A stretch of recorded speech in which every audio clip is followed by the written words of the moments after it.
নমস্কার, Rishibani institute of Vedic অ্যাস্ট্রোলজির পক্ষ থেকে স্বাগত জানাই আজকের জ্যোতিষ আলোচনায়। আমি শান্তনু আপনাদের সঙ্গে। আলোচ্য বিষয় বিশুদ্ধ জ্যোতিষ। আমাদের জীবনের গল্পগুলো নিয়েই আজকে হবে আলোচনা। মিলিয়ে দেখুন, আপনার জীবনের সঙ্গে অনেকটাই মিল পাবেন। জীবনের বিভিন্ন সময় আমরা বেশ কিছু অস্বস্তিকর পরিস্থিতির সম্মুখীন হই। আমরা মানুষের প্রিয় হওয়ার চেষ্টা সবাই করি। আমাদের জীবনের যে বেসিক নিড, অর্থাৎ একদম পার্সোনাল রিকোয়ারমেন্ট, শরীরটাকে ঠিকঠাক রাখবার জন্য যা যা লাগে, আহার, নিদ্রা, মৈথুন ইত্যাদি সম্পূর্ণ হওয়ার পর আমরা খুঁজি নিরাপত্তা। আর তার ঠিক পরেই যখন নিরাপত্তা প্রাপ্তি হই, তারপরেই আমরা খুঁজি প্রিয়জন গঠন, অর্থাৎ কাছের মানুষজন, যাদের পাশে একটু বসা যায়, যাদের সঙ্গে মনের কথা শেয়ার করা যায়। আর আপনার ক্ষেত্রে যেটা হচ্ছে, এই প্রিয়জন খোঁজার চেষ্টা যখনই আপনি খুঁজছেন, দেখছেন অপ্রিয়জনরাই আপনার কাছে চলে আসছে, বন্ধুত্ব বাধাপ্রাপ্ত হচ্ছে, রিলেশনশিপের ক্ষেত্রে সমস্যা আসছে, টাকার স্বপ্ন তো প্রচুর দেখছেন, কিন্তু সেই টাকা আসছে না। পাশের মানুষটাই ব্যবহার করছে আইফোন, কিন্তু আপনি কিছুতেই সেখানে উঠতে পারছেন না। বুঝতে পারছেন আপনিও পারেন, আপনি জানেন আপনিও পারেন, কিন্তু সেখানে পৌঁছতে আপনি পারছেন না। সারাদিন খাটনি হচ্ছে, আপনার বিশ্রাম দরকার, কিন্তু সেই বিশ্রামের সুযোগ আপনি পাচ্ছেন না। জীবনটা যেন কেমন ঘেটে গেছে, সমীকরণগুলো ঠিকঠাক মিলছে না। এর কারণ, আপনার জন্মকুণ্ডলিতে শুক্র কিন্তু পীড়িত অবস্থায় আছে।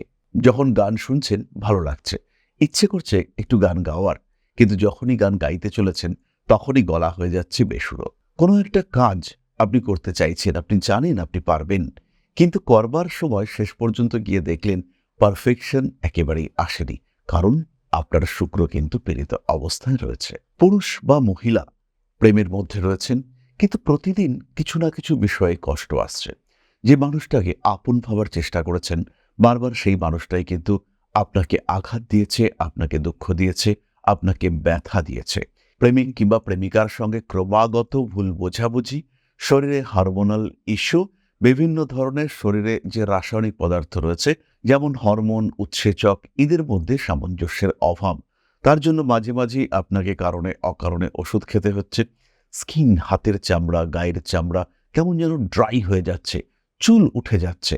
তার কারণ একটাই, সেটা হলো শুক্র পীড়াগ্রস্ত রয়েছে। অনেক সময় চুল উঠছে না, কিন্তু চুল ভীষণ রুক্ষ, যেন খড়ের মতো। সেটাও কিন্তু শুক্র খারাপ হওয়ার লক্ষণ। পড়াশোনা তো আপনি করছেন, রেজাল্টও হচ্ছে মোটামুটি, কিন্তু কিছুতেই আপনি ফার্স্ট, সেকেন্ড, থার্ড এই ধরনের পজিশন বা র্যাঙ্ক এটা কিন্তু অর্জন করতে পারছেন না। কিন্তু আপনি জানেন আপনিই ফার্স্ট হওয়ার যোগ্য, আপনি সমস্ত জায়গায় পরীক্ষার আগে ফার্স্ট হয়ে এসেছেন, কিন্তু মূল পরীক্ষার সময় এসে গন্ডগোল হয়ে গেছে। মূল পরীক্ষার সময় অন্য মানুষটা আপনাকে কম্পিটিশনে ওভারকাম করে গিয়েছে, আপনি কিছুতেই 1 নম্বর হতে পারছেন না।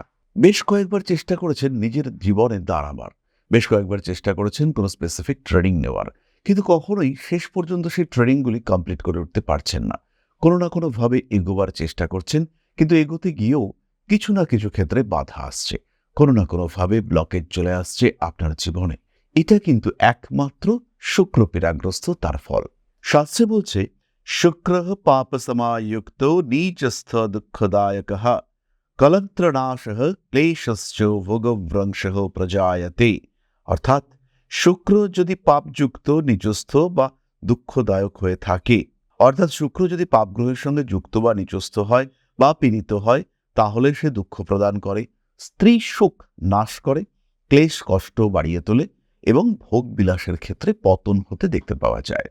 আরও একটি শ্লোক, দুষ্টে শুক্রে নরকামী ব্যভিচার পরায়ণঃ স্ত্রী ভোগে দুঃখমাপ্নতি ধনহীন সদা ভবেত। শুক্র যদি দুষ্ট হয়, দুষ্ট মানে দোষযুক্ত বা পীড়িত বা কোনো রকমভাবে ক্ষতিগ্রস্ত, সেই ক্ষেত্রে মানুষ কামাসক্ত এবং ব্যভিচারী প্রকৃতির হয়, স্ত্রী সুখে দুঃখপ্রাপ্ত হয়ে থাকেন এবং সর্বদাই অর্থকষ্টে ভুক্তভোগী হয়ে থাকেন। সুতরাং শুক্র পীড়িত হলে ক্রমাগত দুঃখভোগ এটা আপনাকে করতে হবে। শুক্র জীবনে সুখের কারক গ্রহ। নান্দনিক সুখ, বিনোদন, জাগতিক সুখ যারা প্রাপ্ত হতে চাইছেন, একটু ভালো থাকবো, একটু ভালো খাবো, একটু ভালো ব্যাংক ব্যালেন্স থাকবে, একটা মোটামুটি সুন্দর বাড়ি থাকবে, বাড়িতে মানুষজন থাকবে, তাদের সঙ্গে আবার অ্যাটাচমেন্ট ভালো থাকবে, একটা প্রেমিকা থাকতে পারে, একটু গান বাজনার মধ্যে থাকবো, পিকনিকে যাব, বেড়াতে যাব, সাধারণ মানুষের যা কিছু চাহিদা এই সমস্ত চাহিদা কিন্তু পূর্ণ করবার ক্ষমতা রয়েছে একমাত্র শুক্রের হাতে। একটু বেশি প্রাপ্তি যখনই আপনি পেতে চাইছেন বা পেতে চলেছেন, তখনই কিন্তু সেখানে চলে আসছে শুক্র। এবার প্রশ্ন হলো, এই যে শুক্র খারাপ কি করে বুঝবো? জন্মকুণ্ডলিতে শুক্রের অবস্থা একটু অদ্ভুত। শুক্রকে আমরা ভাবি সফট, স্নেহপরায়ণ গ্রহ, কিন্তু বাস্তব শুক্র হলো সৌরজগতের সবচেয়ে উষ্ণতম গ্রহ, প্রচণ্ড গরম। এবং যখনই শুক্র লগ্নে থাকে বা শুক্র যে ঘরে থাকে, সেই ঘরে কিন্তু উত্তেজনা সৃষ্টি করে। কখনো সেই উত্তেজনা সৃষ্টি হয় কোনো স্ত্রীলোকের দ্বারা, কখনো সেই উত্তেজনা সৃষ্টি হয় দখল, অধিকার প্রাপ্তির কারণে, কখনো সম্পত্তির কারণে শুক্র উত্তেজনা সৃষ্টি করে। লগ্নে শুক্র থাকলে মানুষ কিন্তু প্রচণ্ড মাথা গরম প্রকৃতির হয়ে থাকে, আর তার ইগো কিন্তু মারাত্মক হয়। খুব ভালো অভিনেতা হতে পারেন সেই মানুষ, তার পার্সোনালিটি কিন্তু ভীষণ হাই হতে দেখতে পাওয়া যায়। এই শুক্রের কন্ডিশন অনেকটা এরকম যেন একটা বেলুনের মধ্যে গরম জল রাখা রয়েছে। সামান্য স্পর্শ, সামান্য খোঁচা কিন্তু তার স্টেবিলিটি নষ্ট করতে পারে। তাই জন্মকুণ্ডলিতে যদি আমরা বলি সবচেয়ে দ্রুত কোন গ্রহটি পীড়িত হয়, সেটি হলো চন্দ্র। তার ঠিক পরেই কিন্তু রয়েছে শুক্র। কারণে অকারণে সে কিন্তু পীড়িত হয়ে বসে থাকে। তাই শুক্রের পীড়াগ্রস্ত হওয়া কিন্তু বেশিরভাগ কুণ্ডলিতে খুবই স্বাভাবিক। তাই বেশিরভাগ মানুষই আজকের দিনে বিভিন্ন দিক থেকে দুঃখে কষ্টে ভুগছেন। যাই হোক না কেন, শুক্র যদি দুস্থানগত হয়, শুক্র যদি 6, 8, 12-তে থাকে, সেই ক্ষেত্রে শুক্র পীড়াগ্রস্ত হয়। শুক্র যদি তার অশুভ কোনো রাশিতে থাকে, শুক্র যদি রবির সঙ্গে যুক্ত হয়ে থাকে, যাকে এখন বলা হয় দারিদ্র্য যোগ, রবি শুক্র খুব ক্লোজ কনজাংশনে রয়েছে, সেই ক্ষেত্রে কিন্তু সমস্যা সৃষ্টি হতে পারে। শুক্র পীড়িত হবেই। জীবনের কোনো না কোনো একটা দিকে চরম দুঃখ ফেস করতে হবেই জাতককে।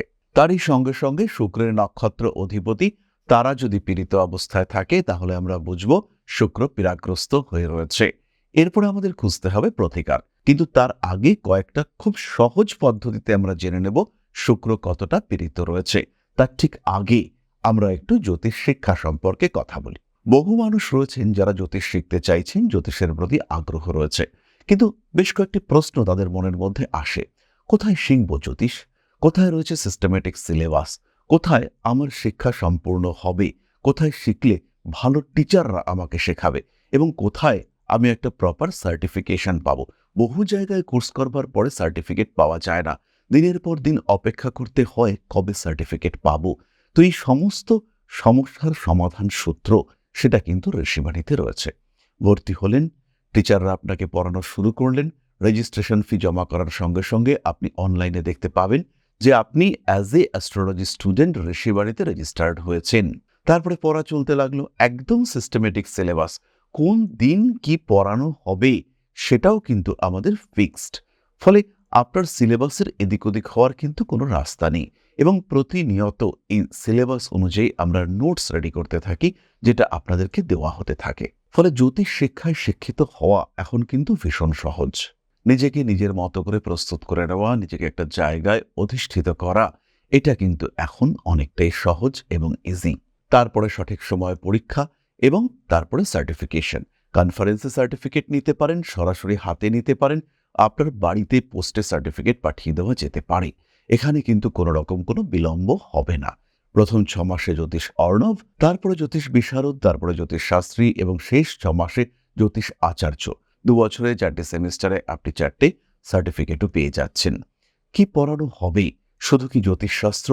না, আপনার জ্যোতিষ হিসেবে কাজ করতে গিয়ে যা যা প্রয়োজন প্রত্যেকটি বিষয়, যার মধ্যে বিশুদ্ধ বৈদিক জ্যোতিষের সঙ্গে সঙ্গে রয়েছে হস্তরেখা বিদ্যা, সংখ্যাতত্ত্ব, বাস্তুশাস্ত্র, প্রত্যেকটি বিষয়।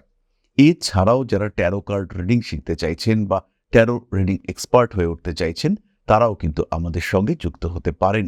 আমাদের রয়েছে ট্যারো রিডিং কোর্স, সরাসরি যুক্ত হতে পারেন আমাদের সঙ্গে। তাহলে আবার মূল আলোচনা, কিভাবে বুঝবেন শুক্রটা খারাপ?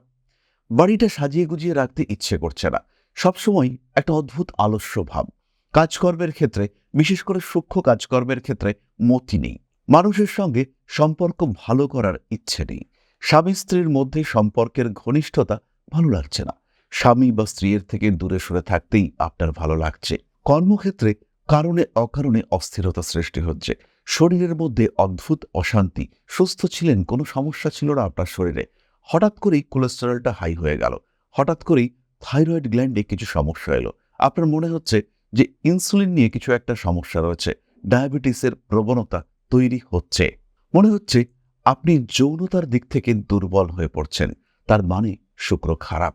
আপনার হাত থেকে কোনো একটা জিনিস পড়ে গেল, বেশ দামি এবং শখের জিনিস, পড়ে গিয়ে জিনিসটা ভেঙে গেল, এটা হতে পারে আপনার শুক্রটা খারাপ। সুতরাং যদি এই বিষয়গুলি আপনার সঙ্গে ঘটে, তাহলে কিন্তু অবশ্যই শুক্রের কিছু প্রতিকার করা প্রয়োজন।